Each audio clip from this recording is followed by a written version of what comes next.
नमस्कार। Happy home makers के अपना गाना में आप सबका स्वागत है। आज हम जो गाना समझने जा रहे हैं वो एक ललबाय है, लोरी अंगाई गीत मराठी में उसको बोलते हैं। और ये गाना लिखा है उमाकांत कानेकर और दत्तराज खोत जी ने। इस गाने को गाया है शर्मिला दातार ने। और ये गाना गाने के लिए आज हमारे साथ जुड़ी है लता बख्शी जी।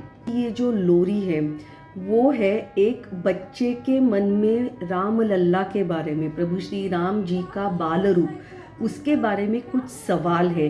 तो वो सवाल अपनी माँ को पूछता है। एक बच्चे के मन में राम लल्ला के बारे में क्या सवाल है, वो सवाल इस लोरी में कवि ने लिखे हैं। रामायण तो हम सब ने पढ़ी है, देखी है, सुनी है, लेकिन एक बच्चा जिसके मन में ये सवाल उठता है कि जब प्रभु श्री राम राम लल्ला के रूप में थे, जब वो छोटे थे, तब प्रभु श्री राम कैसे थे। अपनी माँ से वो राम लल्ला के बारे में कुछ सवाल पूछता है और वो बोलता है, राजा राणीची नको, काऊ माऊची नको, गोष्ट मला सांग आई रामाची, वेळ माझी झाली आता झोपेची।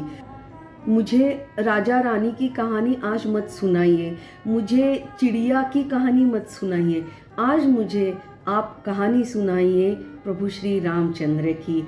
अभी जब मैं सो रहा हूँ तब मुझे सुनना है कि प्रभु श्री रामचंद्र जब छोटे थे, जब उनको राम लल्ला कहा जाता था, जब वो छोटे थे तब वो कैसे थे। फर्स्ट स्टैंजा में लिखा है, राम हसायचा कसा, राम रडायचा कसा, आकाशीचा चांदो मामा मागायचा कसा, समजूत कोणी घातली त्या वेळाची, गोष्ट मला सांग आई रामाची, वेळ माझी झाली आता झोपेची। इसमें वो बच्चा अपनी माँ से पूछता है कि प्रभु श्री राम कैसे थे, वो हंसते कैसे थे, जब वो छोटे थे वो हंसते कैसे थे, क्या वो भी रोते थे तो वो रोते कैसे थे। और जैसे हम चंदा मामा के पीछे भागते हैं, क्या प्रभु श्री राम भी चंदा मामा के पीछे भागते थे। और जैसे आप हमें समझाते हैं चंदा मामा आकाश में होता है, हम लोग उसके पास जा नहीं सकते हैं, तो ऐसे प्रभु श्री रामचंद्र को किसने समझाया। चंदा मामा के लिए वो भी जिद करते थे क्या, अगर वो करते थे तो उनको किसने समझाया, ये कहानी मुझे बताइए। अब मैं जब सोने जा रहा हूँ तो मुझे आप राम लल्ला की कहानी बताइए।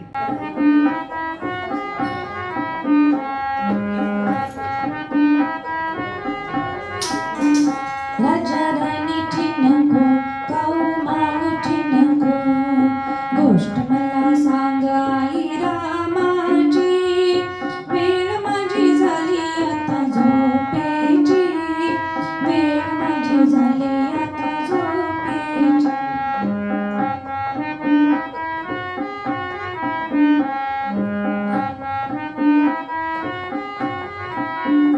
राम हसायचा कसा, राम रडायचा कसा, आकाशीचा चांदो मामा मागायचा कसा,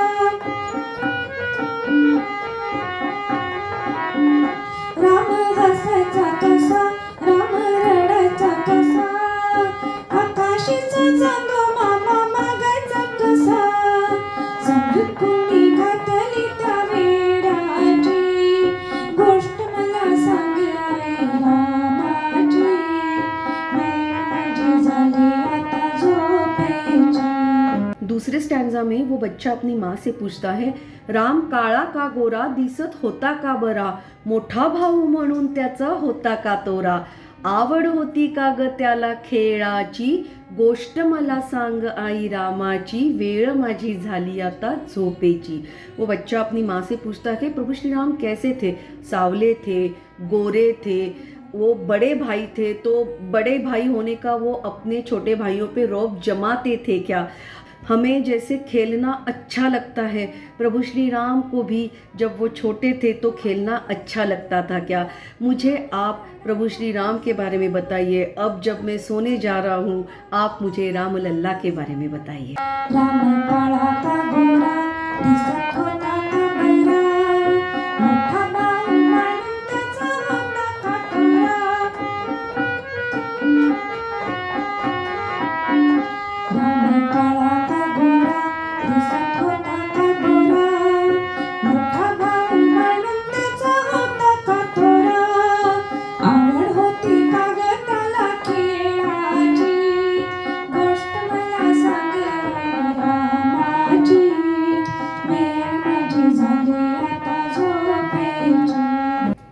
लास्ट स्टैंजा में वो बच्चा अपनी माँ से पूछता है, राम गेला का वनी त्याला धाडीला कोणी, भीती नाही त्याच्या कशी आली ग मनी, सोबत होती तिथे त्याला कोणाची, गोष्ट मला सांग आई रामाची, वेळ माझी झाली आता झोपेची।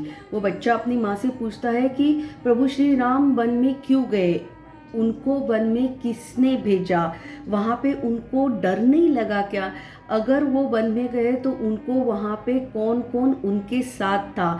वो बच्चा अपनी माँ से बोलता है कि मुझे आप प्रभु श्री रामचंद्र के बारे में बताइए, मुझे आप राम लल्ला के बारे में बताइए, प्रभु श्री रामचंद्र का बाल रूप राम लल्ला उनके बारे में आप मुझे बताइए। अब मैं जब सोने जा रहा हूँ आप मुझे प्रभु श्री रामचंद्र के बारे में बताइए, आप मुझे प्रभु श्री रामचंद्र की कहानी सुनाइए। राम गेला कावणी त्याला धाडीला कोणी, भीती नाही त्याच्या कशी आली गमनी, राम गेला कावणी त्याला धाडीला कोणी, भीती नाही त्याच्या कशी आली गमनी, सोबत तिथे होती त्याला कोणाची, गोष्ट मला सांग आई रामाची, वेळ माझी झाली आता झोपेची। लास्ट में जो है प्रभु श्री राम वन में क्यों गए, उनको वन में किसने भेजा।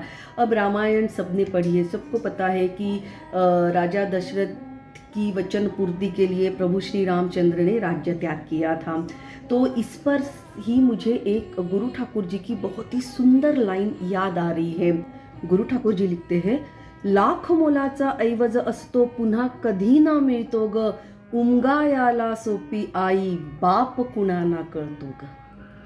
अनमोल ऐसे गहने के जैसे होते हैं, दुनिया में ज़िंदगी में हमें दोबारा कभी नहीं मिलते हैं। माँ को हर कोई समझ लेता है लेकिन पिता को कोई समझ नहीं पाता है। और इसमें मैं जोड़ना चाहूँगी कि पिता की वचन पूर्ति के लिए, पिता की भावनाओं को समझ के, उनको क्या बोलना है ये समझ के, उनकी वचन पूर्ति के लिए जो राज्य त्याग कर देते हैं वो प्रभु श्री रामचंद्र होते हैं। राजा राणीची नको, काऊ माऊची नको, गोष्ट मला सांग आई रामाची, वेळ माझी झाली आता झोपेची, वेळ माझी झाली आता झोपेची। मैं लता बख्शी जी को धन्यवाद देना चाहूँगी, बहुत ही सुंदर तरीके से उन्होंने ये गाना गाया है। एंड रामायण से ही रिलेटेड हमने गदी माडगुळकर जी ने लिखी हुई गीत रामायण की 2 कंपोजिशंस एक्सप्लेन की है। To understand the beauty of Marathi language and its literature, stay tuned with Apna Gaana by Happy Homemakers. धन्यवाद, थैंक यू।